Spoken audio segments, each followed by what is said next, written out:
નમસ્કાર વિદ્યાર્થી મિત્ર, જય Swaminarayan. Chapter number 6, lecture number 2. આ ચેપ્ટર ખૂબ જ અગત્યનું છે, તમને ખબર છે. ખાસ યાદ રાખવાનું છે, ચેપ્ટરની અંદર કોઈ પણ લેક્ચર મિસ ના થાય. મિસ થશે તો થોડી તકલીફો સર્જાશે. હવે પછીનો ટોપિકનું નામ છે ડીએનએ. ડીએનએ નું પૂરું નામ તમે બધા જાણો છો, ડીઓક્સી રિબોન્યુક્લિક એસિડ. શું નામ છે? Deoxy ribonucleic acid. સૌથી પહેલા તો ડીએનએ શું છે? તો ડીએનએ છે એ ડીઓક્સી. સૌથી પહેલા તો કોઈ પણ આ ડીએનએ છે કે આરએનએ છે એ શેનું બન્યું છે? તો ન્યુક્લિક એસિડ. ન્યુક્લિક એસિડમાં ન્યુક્લિયોસાઇડ અને ન્યુક્લિયોટાઇડ આવે. તો પોલી એક કરતા વધારે ભેગા થાય ન્યુક્લિયોટાઇડ્સ. બરાબર સાંભળજો. સૌથી પહેલા શું આવે? ન્યુક્લિયોસાઇડ. આ ન્યુક્લિયોસાઇડમાં કંઈક આપણે ઉમેરશું. શું ઉમેરશું? પછી એ ન્યુક્લિયોસાઇડ માંથી શું બને? ન્યુક્લિયોટાઇડ. અને આવા ઘણા બધા ન્યુક્લિયોટાઇડ ભેગા થાય એટલે શું બનશે? Poly nucleoside. શું બનશે? પોલીન્યુક્લિયોટાઇડ. વિદ્યાર્થી મિત્ર, ફરી એકવાર કહું છું, આપણે ડીએનએ ની ચર્ચા કરવાની છે. તો ડીએનએ શું છે? તો ડીએનએ છે એ ડીઓક્સી રિબોઝ પોલીન્યુક્લિયોટાઇડ છે. ડીઓક્સી રિબો પોલીન્યુક્લિયોટાઇડ નો પોલિમર છે, અથવા તો ડીઓક્સી રિબોઝ ન્યુક્લિક એસિડ છે અથવા ન્યુક્લિયોટાઇડ છે એનો શું છે? પોલિમર. પોલિમર કોને કહેવાય? એક કરતા વધારે અણુ શૃંખલામાં જોડાય અને જે રચના બને એને શું આપણે કહીએ છીએ? પોલિમર. તો ડીએનએ છે એ ડીઓક્સી રિબો ન્યુક્લિયોટાઇડ. ડીઓક્સી રિબો ન્યુક્લિયોટાઇડ છે એનો પોલિમર છે. જે તે ડીએનએ ની રચના છે એની લંબાઈ કેટલી હશે? તો જે તે ડીએનએ ની રચનાની લંબાઈ એ કેટલા ન્યુક્લિયોટાઇડ ધરાવે છે, કેટલા ન્યુક્લિયોટાઇડ એની અંદર બેઝ પેર આવેલી છે. બરાબર છે? બેઝ પેર આવેલી છે એના ઉપર આધારેલું છે. જે માનવ અથવા તો સજીવની લાક્ષણિકતા છે. શું છે? સજીવની લાક્ષણિકતા. તો વિદ્યાર્થી મિત્ર, અને અહીંયા તમને બહુ સરસ મજાની ઉદાહરણો આપેલા છે. સૌથી પહેલા તમને બેક્ટેરિયોફેઝ ની વાત કરી છે.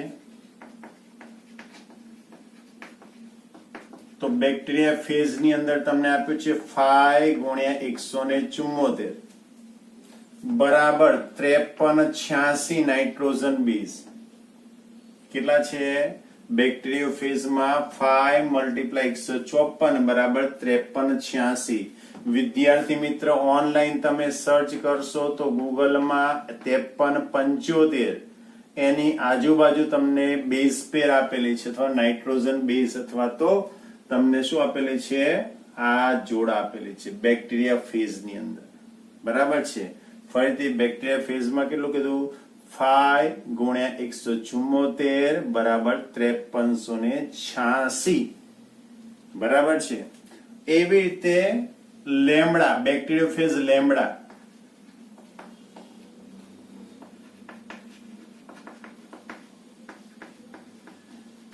બેક્ટેરિયોફેઝ લેમ્ડા છે એની અંદર કેટલી જોડ? તો 48502 બેઝ પેર છે. કેટલી છે? 48502 બેઝ પેર છે. ઓકે. એવી રીતે બીજા કોઈકની વાત કરીએ. ઇસેરિશિયા કોલાઈ, ઈ કોલાઈ બેક્ટેરિયા જે કહો છો, ઈ કોલાઈ નામના બેક્ટેરિયા છે. તો એની અંદર કેટલી છે? તો 4.6 ગુણ્યા 10 4.6 ગુણ્યા 10 ઘાત. કેટલી છે? 4.6 ગુણ્યા 10 ઘાત. એવી રીતે મનુષ્યની અંદર વાત કરીએ તો મનુષ્યમાં એકકીય ભાગમાં 3.3 ગુણ્યા 10 ઘાત આટલી બેઝ પેર આવેલી છે. કેટલી છે? 3.3 ગુણ્યા 10 ઘાત જેટલી બેઝ પેર જોવા મળે છે.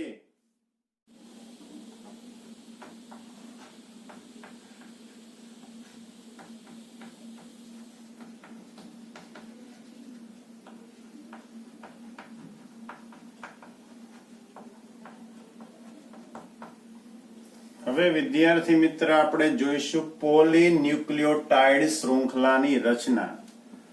સૌથી પહેલા તો પોલીન્યુક્લિયોટાઇડ, તો પોલી શબ્દ ઉપરથી તમને ખબર પડે, પોલી એટલે એક કરતા વધારે અણુ ભેગા કરવાના. તો કોના ભેગા કરવાના? તો ન્યુક્લિયોટાઇડ. તો ન્યુક્લિયોટાઇડના ઘણા બધા અણુ ભેગા થાય અને પોલીન્યુક્લિયોટાઇડની રચના થાય. તો સાહેબ આ ન્યુક્લિયોટાઇડ શેના બને? તો ન્યુક્લિયોટાઇડ બનાવવા હોય વિદ્યાર્થી મિત્ર ન્યુક્લિયોટાઇડ, જો ન્યુક્લિયોટાઇડ બનાવવા હોય તો ન્યુક્લિયોસાઇડ ભેગા કરવા પડે. એ ન્યુક્લિયોસાઇડ માંથી બનશે ન્યુક્લિયોટાઇડ. પણ એ ન્યુક્લિયોસાઇડ માંથી ન્યુક્લિયોટાઇડ ક્યારે બને? તો એની અંદર તમારે એક વસ્તુ ઉમેરવાની આવશે, ફોસ્ફેટ. શું ઉમેરવાનું છે? ફોસ્ફેટ. સૌથી પહેલા આપણે ન્યુક્લિયોટાઇડની રચનામાં કોણ કોણ હોય? તો ન્યુક્લિયોટાઇડની રચનામાં ત્રણ વસ્તુ સંકળાયેલું છે. સૌથી પહેલા તો પેન્ટોઝ શર્કરા. કઈ શર્કરા? પેન્ટોઝ શર્કરા. બીજાનું નામ છે નાઇટ્રોજન બેઝ. શું છે? Nitrogen base. અને ત્રીજી વસ્તુ છે ફોસ્ફેટ. ન્યુક્લિયોટાઇડ જો બનાવવું હોય તો પેન્ટોઝ શર્કરા, નાઇટ્રોજન બેઝ અને ફોસ્ફેટ આ ત્રણને જોડવા પડે. પેન્ટોઝ શર્કરા કઈ છે? તો પેન્ટોઝ શર્કરા બે પ્રકારની છે. એક રિબોઝ પેન્ટોઝ શર્કરા છે અને બીજાનું નામ છે ડીઓક્સી રિબોઝ પેન્ટોઝ શર્કરા. જો આરએનએ નો અણુ હોય તો એમાં રિબોઝ પેન્ટોઝ શર્કરા હશે અને ડીએનએ નો અણુ હશે તો ડીઓક્સી રિબોઝ પેન્ટોઝ શર્કરા હશે. નાઇટ્રોજન બેઝ કયા હોય? તો નાઇટ્રોજન બેઝ વિદ્યાર્થી મિત્ર બે છે, પ્યુરિન પ્રકારના નાઇટ્રોજન બેઝ અને પિરિમિડિન પ્રકારના નાઇટ્રોજન બેઝ. પ્યુરિન પ્રકારના નાઇટ્રોજન બેઝ હશે એમાં બે રિંગ હોય, જ્યારે પિરિમિડિન પ્રકારના નાઇટ્રોજન બેઝ છે એમાં એક રિંગ હોય. બેન્ઝીન રિંગ કેટલી હશે? એક. પ્યુરિન પ્રકારના નાઇટ્રોજન બેઝમાં કયા છે? એડેનિન અને ગ્વાનિન. એડેનિન અને ગ્વાનિન એ પ્યુરિન પ્રકારના નાઇટ્રોજન બેઝ છે અને પિરિમિડિન પ્રકારના નાઇટ્રોજન બેઝ છે સાઇટોસિન, યુરેસિલ અને થાઇમિન. પિરિમિડિન પ્રકારના નાઇટ્રોજન બેઝ કયા છે? સાઇટોસિન, યુરેસિલ અને થાઇમિન. વિદ્યાર્થી મિત્ર તમને ખબર છે ડીએનએ. ડીએનએ માં તમને એટીસીજી ખબર છે. એડેનિન ની સાથે થાઇમિન લાગે અને સાઇટોસિન ની સાથે ગ્વાનિન લાગે, એટલે કે ડીએનએ ની રચનામાં યુરેસિલ હોતો નથી. બરાબર. થાઇમિન નું બીજું નામ ચોપડીમાં આપ્યું છે 5 મિથાઇલ યુરેસિલ. કેવું નામ આપ્યું છે? 5 મિથાઇલ યુરેસિલ.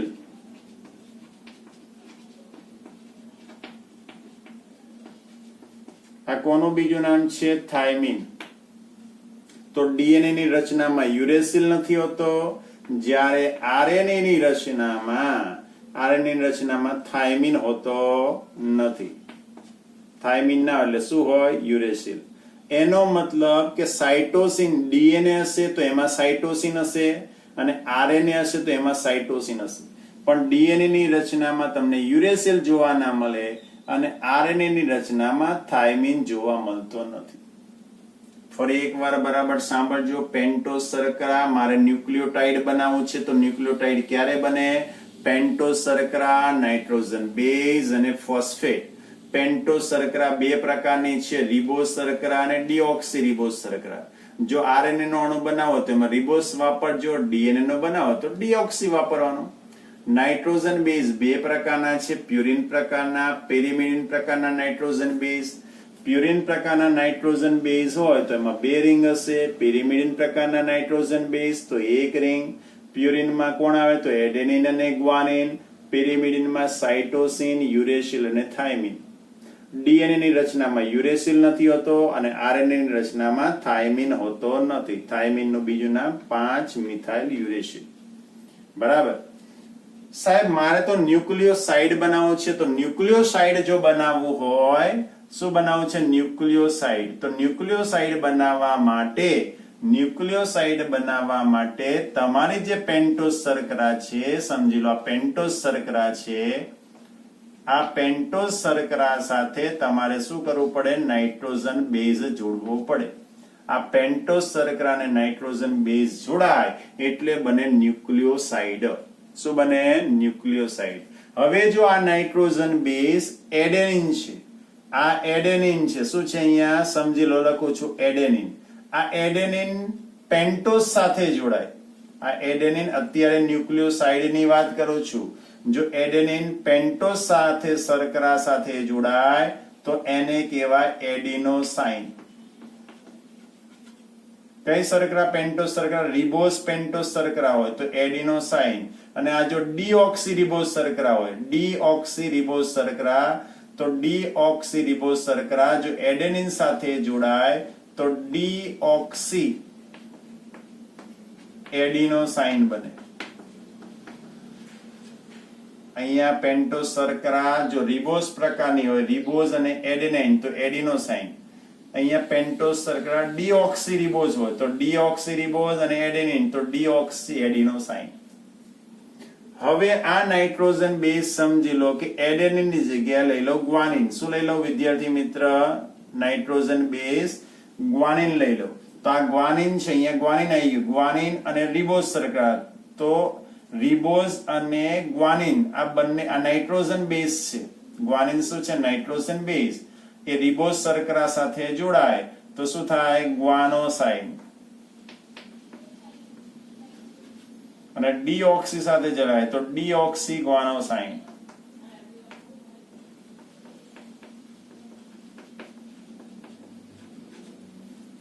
બરાબર છે. કોઈ કે સાહેબ પિરિમિડિન સાથે જોડાણ હોય તો, ધારો કે સાઇટોસિન છે, તો સાઇટોસિન સાથે આ પેન્ટોઝ શર્કરા જોડાય તો એને સાઇટિડિન કહીશું. શું કહીશું? સાઇટિડિન.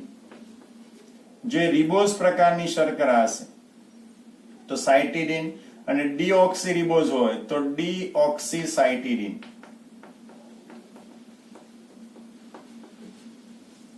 ફરી એકવાર અહીંયા નાઇટ્રોજન બેઝ છે, સાઇટોસિન છે. સાઇટોસિન અને પેન્ટોઝ શર્કરા ધારો કે રિબોઝ છે તો આ બંને જોડાય તો સાઇટિડિન બને. અને ડીઓક્સીરિબોઝ શર્કરા સાથે આ સાઇટોસિન જોડાય તો શું બને? ડીઓક્સીસાઇટિડિન. હવે કોઈ કે સાહેબ યુરેસિલ હોય તો, ચલો આપણે યુરેસિલ ની વાત કરીએ. વિદ્યાર્થી મિત્ર બરાબર સાંભળજો.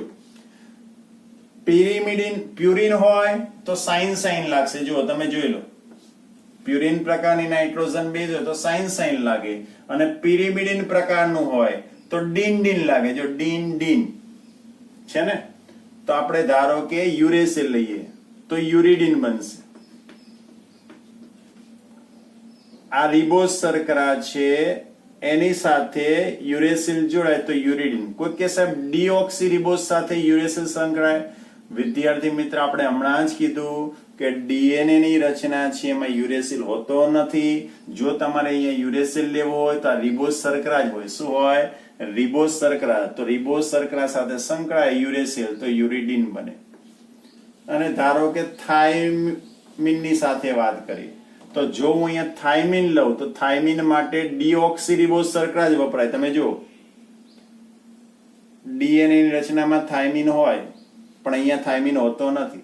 એનો મતલબ કે આ શર્કરા કેવી છે? અહીંયા થાઇમિન હાજર છે એટલે આ ડીઓક્સીરિબોઝ શર્કરા છે.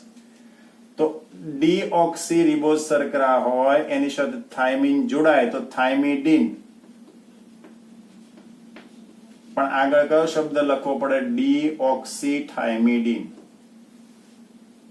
કોઈ કે સાહેબ આમાં ડીઓક્સી કેમ ના લખ્યું? કારણ કે આમાં રિબોઝ શર્કરા છે એટલે યુરિડિન આવશે ને આમાં ડીઓક્સીથાઇમિડિન. તો વિદ્યાર્થી મિત્ર ટૂંકમાં પેન્ટોઝ શર્કરા સાથે જો નાઇટ્રોજન બેઝ જોડાય તો તમને બને ન્યુક્લિયોસાઇડ. હવે આ પેન્ટોઝ શર્કરા હતું, આ નાઇટ્રોજન બેઝ હતું, એમાં પેન્ટોઝ શર્કરાનો પાંચમો કાર્બન પહેલો, બીજો, ત્રીજો, ચોથો અને પાંચમો બહાર આવે. જેમાં OH સમૂહ હોય એ OH સમૂહ દૂર થઈ અને ત્યાં જો ફોસ્ફેટ ગ્રુપ જોડાઈ જતું હોય તો આ ત્રણેય રચના ભેગી થવાને કારણે નાઇટ્રોજન બેઝ, પેન્ટોઝ શર્કરા અને ફોસ્ફેટ જૂથ આ ત્રણેય જોડાય. ફરી એકવાર કહું છું, પહેલો, બીજો, ત્રીજો, ચોથો, પાંચમો સમૂહ છે ત્યાં OH ક્રિયાશીલ સમૂહ છે. એ OH ના સ્થાને ફોસ્ફોએસ્ટર બંધ, કયો? ફોસ્ફોએસ્ટર બંધથી ફોસ્ફેટ જૂથ જોડાય અને આનાથી બનતી જે રચના છે એને કહેવાય ન્યુક્લિયોટાઇડ. શું કહેવાય? ન્યુક્લિયોટાઇડ. સાઈડમાં આ બંને આવે અને ટાઇડ કરવો હોય તો એમાં ફોસ્ફેટ ઉમેરવો પડે. શું ઉમેરવો પડે? ફોસ્ફેટ. તો ન્યુક્લિયોટાઇડ બને. હવે વિદ્યાર્થી મિત્ર આવો એક ન્યુક્લિયોટાઇડ છે, બરાબર ધ્યાન આપજો, હું અહીંયા લખું છું. સમજી લો આ નાઇટ્રોજન બેઝ છે તમારો, આ તમારો ફોસ્ફેટ, આ બીજો છે, આ તમારો નાઇટ્રોજન બેઝ, આ તમારો ફોસ્ફેટ. ફરી એકવાર આ ત્રીજો દોરું છું.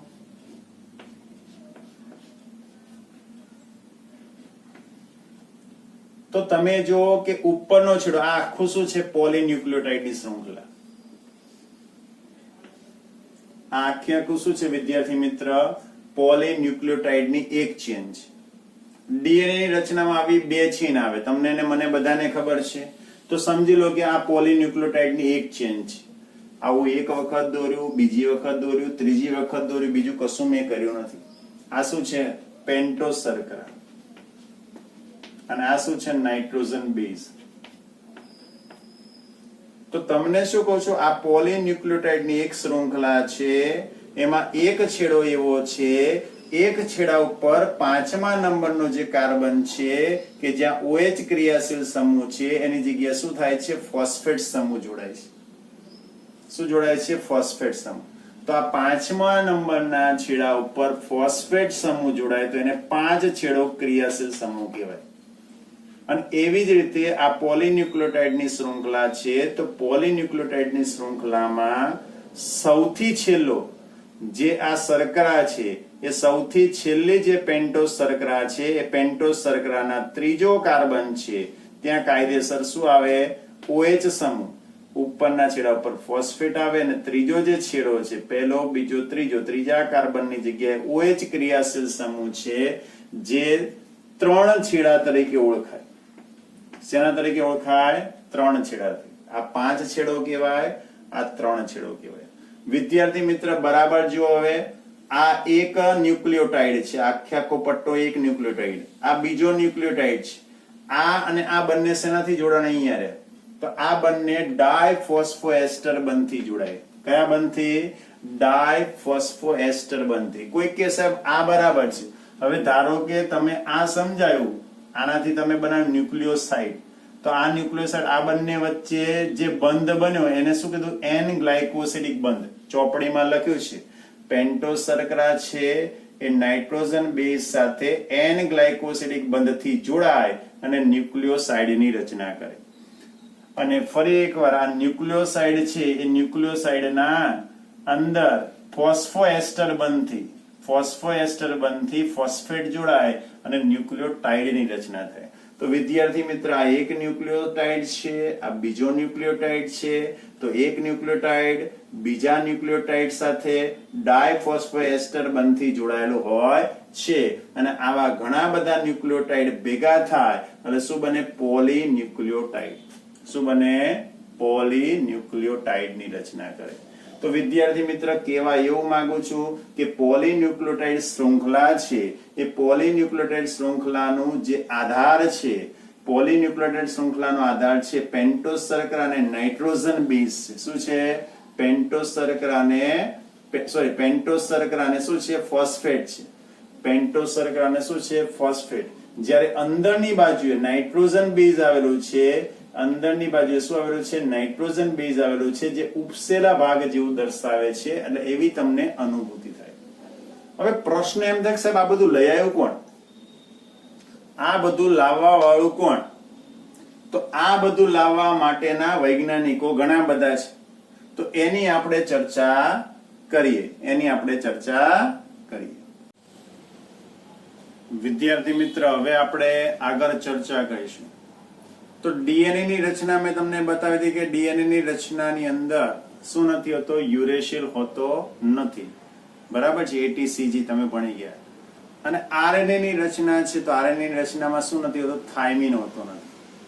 એનો મતલબ કે આરએનએ ની રચના તમે જ્યારે ભણશો ત્યારે જે બીજા નંબરનો જે કાર્બન છે ત્યાં HH ની જગ્યાએ શું હોય HOH હોય એનો મતલબ કે એમાં રિબોઝ શર્કરા છે એટલે હાઇડ્રોક્સિલિક ઓક્સી ડીઓક્સી ગ્રુપ નથી ડીએનએ ની રચનામાં શું હોય ડીઓક્સી એટલે ઓક્સિજન દૂર થઈ ગયેલો હોય એનો મતલબ કે તમે જ્યારે આરએનએ ની રચના ભણતા હોય ત્યારે તમને એમાં બીજા નંબરનો કાર્બન છે ત્યાં OH જૂથ જોવા મળતું હોય પેલામાં શું હોય માત્ર H જ હોય એની આકૃતિ તમે જુઓ તો ખ્યાલ આવે અને આરએનએ ની રચનાની અંદર શું નથી હોતો તો આરએનએ ની રચનાની અંદર થાઇમિન એટલે કે ટી હોતો નથી જેનું બીજું નામ છે 5 મિથાઇલ યુરેસિલ આ હોતો નથી હવે સૌથી પહેલા તો આપણને એવો પ્રશ્ન થાય કે સાહેબ આ ડીએનએ આવી ગયું ક્યાંથી તો આપણે કીધું એ પ્રમાણે ન્યુક્લિક એસિડ માં થયું તો ન્યુક્લિક એસિડ શેનો બને તો ન્યુક્લિયોટાઇડ શેના બને તો ન્યુક્લિયોસાઇડ તો સાહેબ આ બધું મળ્યું ક્યાંથી તો સૌથી પહેલા ફ્રેડરિક મિસર નામનો વૈજ્ઞાનિક તમે ને હું નહીં કોણ ફ્રેડરિક મિસર અહીંયા આપણે લખેલું છે ફ્રેડરિક મિસર નામનો વૈજ્ઞાનિક જેને 1869 માં કોષની અંદર કોષ કેન્દ્ર હતું એ કોષ કેન્દ્રની અંદર એને જોયું કે આમાં કંઈક પદાર્થ છે અને એ પદાર્થ એસિડિક પદાર્થ હતો અને એ એસિડિક પદાર્થ હતો એ ડીએનએ હતો પણ ત્યારે પોતે એનું નામ આપી શક્યો નહીં નામ ના આપી શક્યો એટલે એનું નામ આપી દીધું ન્યુક્લિયન કેવું નામ આપી દીધું ન્યુક્લિયન પણ આ જે ન્યુક્લિયન શબ્દ નામ આપ્યું એ ન્યુક્લિયન ત્યારના સમયમાં આધુનિક તકનીક નથી ટેકનોલોજી નથી એ ટેકનોલોજીની ઉણપને કારણે આ જે લાંબો પોલિમર છે એ લાંબા પોલિમર વિશે વિસ્તૃત માહિતી આપી શકાય નહીં હવે ત્યાર પછી બીજા વૈજ્ઞાનિક આવ્યા એ બીજા વૈજ્ઞાનિક નામ છે મોરસ ખાંડ યાદ રાખી મોરિસ અને બીજું નામ છે કેવું છે રોજલિન્ડ રોજ લિંડી કરે મોરિસ અને રોજલિન્ડ કેવું છે જો મોરિસ અને રોજલિન્ડ એને એક્સરે વિવર્તન દ્વારા આ કોણ હતું મોરિસ અને રોજલિન્ડ ના એક્સરે વિવર્તન અને એ દરમિયાન 1953 માં વોટસન અને ક્રિક આ બંને વૈજ્ઞાનિક હતા વોટસન અને ક્રિકે 1953 માં આ લોકોની એક્સરે ટેકનોલોજીનો ઉપયોગ કર્યો અને એની અંદર સરસ મજાની રચના જોઈ અને ડીએનએ ની બેવડી કુંતલમય રચના જોઈ જેને ડબલ હેલિક્સ તરીકે ઓળખવામાં આવી કઈ છે ડીએનએ ની બેવડી કુંતલમય રચના જોઈ અને ડીએનએ ની બેવડી કુંતલમય રચના જોઈ તમે આ જોઈ શકો છો આ એક કુંતલ છે આ એક પોલીન્યુક્લિયોટાઇડ ની શૃંખલા છે બીજી પોલીન્યુક્લિયોટાઇડ ની શૃંખલા છે ન ખબર પડે તો તમને આ એક પોલીન્યુક્લિયોટાઇડ છે આ બીજી પોલીન્યુક્લિયોટાઇડ ની શૃંખલા છે આ બંને પોલીન્યુક્લિયોટાઇડ એકબીજા સાથે નાઇટ્રોજન બંધથી નાઇટ્રોજન બેઝ છે એનાથી જોડાયેલું છે તો અહીંયા એને જોયું શું 1953 માં વોટસન અને ક્રિકે આ મોરિસ અને રોજલિન્ડ ની એક્સરે વિવર્તનનો ઉપયોગ કરી એમાંથી ડીએનએ બેવડી કુંતલમય રચના જોઈ અને એ શું છે તો બંને ન્યુક્લિયોટાઇડ વચ્ચે રચાતી બેઝ જોડ મુખ્ય હતી આની અંદર શું હતી તો બંને વચ્ચે રચાતી નાઇટ્રોજન બેઝ આ એક ન્યુક્લિયોટાઇડ છે આ બીજી ન્યુક્લિયોટાઇડ છે આ બંને વચ્ચે રચાતી નાઇટ્રોજન બેઝ ની જોડ મુખ્ય હતી બાકી બધાને તો એને સામાન્ય ગણ્યું પણ આ નાઇટ્રોજન બેઝ આ એક ન્યુક્લિયોટાઇડ છે આ બીજી ન્યુક્લિયોટાઇડ છે આ બંને વચ્ચેથી રચાતી નાઇટ્રોજન બેઝ ની જોડી એના માટે મુખ્ય હતી એના પછી આવ્યો ઇરવિન ચાર ગ્રાફ છે એનું નામ જ છે જો ચાર ગ્રાફ એટલે ચાર વસ્તુ બતાવે છે ઇરવિન ચાર ગ્રાફ એડેનિન છે એની સાથે કોને જોડ્યો થાઇમિન ગ્વાનિન છે એની સાથે કોને જોડ્યો સાઇટોસિન એટલે 1 2 3 4 ઇરવિન ચાર ગ્રાફે આ ચારે ચાર જે નાઇટ્રોજન બેઝ છે એ ચારે ચાર નાઇટ્રોજન બેઝમાં જે આની અને આની વચ્ચેનું અંતર આની અને આની વચ્ચેનું અંતર અચળ અને એકબીજાને સમાન રહે છે એવું એને નિર્દેશન આપ્યું કોણે ઇરવિન ચાર ગ્રાફે આની વચ્ચે રહેલું જે અંતર છે એ અચળ છે અને કેવું છે સમાન છે આની વચ્ચે જે અંતર છે એની વચ્ચેનું અંતર કેવું છે અચળ અને સમાન છે એવું કોણે કીધું ઇરવિન ચાર ગ્રાફ એનો મતલબ કે હવે જેમ જેમ સમય ગયો એમ સૌથી પહેલા કોઈ પિતૃ પેઢીની ડીએનએ ની શૃંખલા છે એ પિતૃ પેઢીની ડીએનએ ની શૃંખલા છે એમાં સ્વયંજનન થાય સ્વયંજનનની પ્રક્રિયા થાય એટલે નવી શૃંખલા જે બનવાની છે બરાબર છે, જે ટેમ્પલેટ શૃંખલા તરીકે બે શૃંખલામાંથી કોઈ પણ એક શૃંખલા, ધારો કે આ બે શૃંખલા છે, આ બે શૃંખલામાંથી કોઈ પણ એક શૃંખલા છે જે ટેમ્પલેટ શૃંખલા અથવા તો પિતૃ શૃંખલા તરીકે વર્તે અને આ પિતૃ શૃંખલામાંથી નવી શૃંખલાનો જન્મ થાય જેને બાળ શૃંખલા તરીકે ઓળખવામાં આવે છે, જેવું તમને બેસિકલી ચોપડીમાં આપેલું છે. હવે સાહેબ આનાથી ફાયદો શું થયો? આ ડીએનએ છે, આ ડીએનએ નું તમે આણ્વિક મોડેલ રજૂ કર્યું તો આનાથી વસ્તુ શું આપણને સમજાય, તો એના મારે મુદ્દા જોઈએ છે. તો એના મુદ્દાની આપણે ચર્ચા કરીએ. તો સૌથી પહેલા આપણે ચર્ચા કરીએ કે સમજી લો કે ડીએનએ ની રચના છે, તો આ ડીએનએ નું આણ્વિક મોડેલની રચના કરીએ. તો ડીએનએ ના આણ્વિક મોડેલની રચના કરીએ તો ડીએનએ ની રચનામાં શું હોય? તો બે પોલીન્યુક્લિયોટાઇડની શૃંખલા હોય. કેટલી હોય? બે પોલીન્યુક્લિયોટાઇડની શૃંખલા. બરાબર છે. બીજું શું કહી શકાય? તો આની અંદર બે પોલીન્યુક્લિયોટાઇડની શૃંખલા, એમાં એક પોલીન્યુક્લિયોટાઇડની શૃંખલાનો છેડો 5 થી 3 હોય, તો બીજી પોલીન્યુક્લિયોટાઇડની શૃંખલાનો છેડો 3 થી 5 હોય. શું હોય? એકનો. ટૂંકમાં આની અંદર પોલીન્યુક્લિયોટાઇડ શૃંખલા છે એની અંદર તમને સમાંતર ધ્રુવતા જોવા મળે છે. સમાંતર ધ્રુવતાનો મતલબ એવો થાય કે એક શૃંખલાનો છેડો 5 થી 3 હોય તો બીજી શૃંખલાનો છેડો 3 થી 5 હોય. તો બીજી વસ્તુ આ. ત્રીજી વસ્તુ, આ જે શૃંખલા છે, આ શૃંખલાની અંદર તમે જુઓ છો, આ આખી ધારો કે આ વસ્તુ છે ને મેં અહીંયા લખેલી છે, તો આની અંદર તમે જુઓ છો તો એક પ્યુરિન પ્રકારના નાઇટ્રોજન બેઝ સાથે પિરિમિડિન પ્રકારનો નાઇટ્રોજન બેઝ જોડાયેલો હોય. એનો મતલબ કે પ્યુરિન ના જોડાય, પિરિમિડિન ના જોડાય. એક પ્યુરિન હોય તો બીજો પિરિમિડિન જ હોય અને એક પિરિમિડિન હોય તો બીજો પ્યુરિન જ હોય. બંને કેવા હોય? એકબીજાના વિરોધાભાસી નાઇટ્રોજન બેઝ હોય. કેવા હોય? બંને એકબીજાના કેવા છે? વિરોધાભાસી નાઇટ્રોજન બેઝ હોય. અને આ બંને વચ્ચેનું અંતર, આ બંને વચ્ચે છે, બંને એકબીજાથી નબળા હાઇડ્રોજન બંધથી જોડાયેલા હોય. શેનાથી? નબળા હાઇડ્રોજન બંધથી. એનો મતલબ કે એડેનિન અને થાઇમિન હોય તો એડેનિન અને થાઇમિન વચ્ચે બે નબળા હાઇડ્રોજન બંધ હોય, અને જો સાઇટોસિન અને ગ્વાનિન હોય તો એ 3 નબળા હાઇડ્રોજન બંધથી જોડાયેલા હોય છે. તો આ બીજી એક વસ્તુ કીધી. હવે આ ડીએનએ નું કુંતલ છે, તો ડીએનએ નું કુંતલ છે એમાં બંને શૃંખલા જમણેરી કુંતલ હોય. કેવી હોય? બંને શૃંખલા કેવી હોય? જમણેરી કુંતલમાં વળેલી હોય. બંને શૃંખલા જમણેરી કુંતલમાં વળેલી હોય અને આ એક કુંતલની લંબાઈ છે, એ એક કુંતલની લંબાઈ તમે બીજા ધોરણમાં, નાના ધોરણમાં ભણી ગયા છે. કુંતલની લંબાઈ 34 એંગસ્ટ્રોમ હોય. કેટલી હોય? 34 એંગસ્ટ્રોમ. એને બીજી ભાષામાં લખવું હોય તો 3.4 નેનોમીટર. વિદ્યાર્થી મિત્ર, આની વચ્ચેનું અંતર છે, એક કુંતલ વચ્ચેનું અંતર 3.4 નેનોમીટર છે. આની વચ્ચે આવી 10 નાઇટ્રોજન બેઝની જોડ હોય. કેવી હોય? આ 1, આ 2, 3, આવી 10 નાઇટ્રોજન બેઝની જોડ હોય. 1, 2, 3, 4, 5, 6, 7, 8, 9, 10. આની વચ્ચે આવા કેટલા ખાના છે? 10 નાઇટ્રોજન બેઝ હોય. એનો મતલબ કે બે નાઇટ્રોજન બેઝ જોડ વચ્ચેનું અંતર કેટલું થાય? તો આને 10 વડે ભાગી નાખો. 3.4 ભાગ્યા 10 એટલે 0.34 નેનોમીટર. એનો મતલબ કે આખા કુંતલની લંબાઈ પૂછે તો 3.4 નેનોમીટર. અને ધારો કે બે નાઇટ્રોજન બેઝ, આખો કુંતલ વિદ્યાર્થી મિત્ર આટલું કહેવાય, અને બે નાઇટ્રોજન બેઝ એટલે આ અને આ બંને વચ્ચેનું અંતર કેટલું હશે? 0.34 નેનોમીટર. જો એંગસ્ટ્રોમમાં પૂછે તો આખાની લંબાઈ 34 એંગસ્ટ્રોમ છે અને 10 વડે ભાગો તો 3.4 એંગસ્ટ્રોમ. જો એંગસ્ટ્રોમમાં પૂછે તો આવશે અને નેનોમીટરમાં પૂછે તો આ રીતે આવશે. બરાબર છે વિદ્યાર્થી મિત્ર? ફરી એકવાર કહું છું કે બંને પોલીન્યુક્લિયોટાઇડની શૃંખલા એકબીજા સાથે શેનાથી જોડાયેલી છે? એકબીજા સાથે હાઇડ્રોજન બંધથી જોડાયેલી છે અને એકબીજા ઉપર બંધ બેસતી છે. બંધ બેસતી એટલે પૂરક છે. સમજાવું કઈ રીતે? સમજી લો કે આ આવી રચના છે, તો બીજી રચના એની અંદર આવી હોય કે એકબીજામાં ફિટ થઈ જ જાય. કેવી રીતે? એકબીજાને બંધ બેસતી ફિટ થઈ જાય એટલે પૂરક શૃંખલા કહેવાય. કેવી કહેવાય?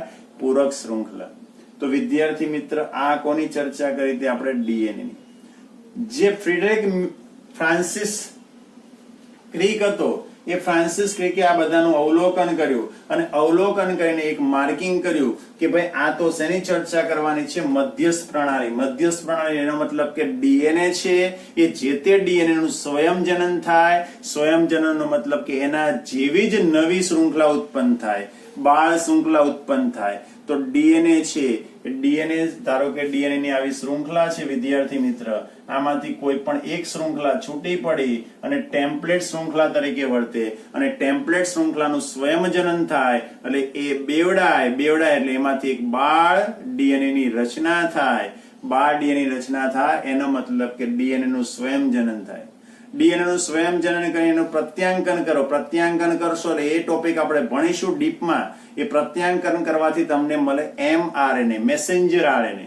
અને આ mRNA છે એને જવાનું છે ભાષાંતરણ કરવા અને mRNA જેવા ભાષાંતરણ કરશે એટલે એમાંથી તમને નવા પ્રોટીનનું નિર્માણ થશે. આ ચેપ્ટરમાં આટલું ભણવાનું છે, પછી વાર્તા તટાસ્તુ પૂરી થઈ જશે. બરાબર છે. ફરી એકવાર ડીએનએ નું સ્વયંજનન થાય અને એમાંથી નવી શૃંખલા બને, એનું પ્રત્યાંકન કરશો એટલે mRNA બને અને mRNA નું ભાષાંતરણ કરો એટલે તમને પ્રોટીન મળે. તો આ જે ટોપિક છે આને કહેવાય મધ્યસ્થ પ્રણાલી. શું કહેવાય? મધ્યસ્થ પ્રણાલી. તો વિદ્યાર્થી મિત્ર આજના દિવસ પૂરતું આપણે અહીંયા રાખીએ છીએ. આ બરાબર તમારે વ્યવસ્થિત અભ્યાસ કરવાનો છે. બરાબર ફરી એકવાર કહું છું 2 થી 4 વખત વ્યવસ્થિત વાંચજો, નહીતર પછી તકલીફ પડશે, ભેગું થઈ જશે તો તમારે પણ નુકસાન જશે. બરાબર છે. કેટલી વાર લખવાનું છે આ ચેપ્ટરમાં? શક્ય હોય તો 2 ની જગ્યાએ 1 વખત બોનસ. કેટલી વાર લખવાનું? 3 વખત. ઓકે.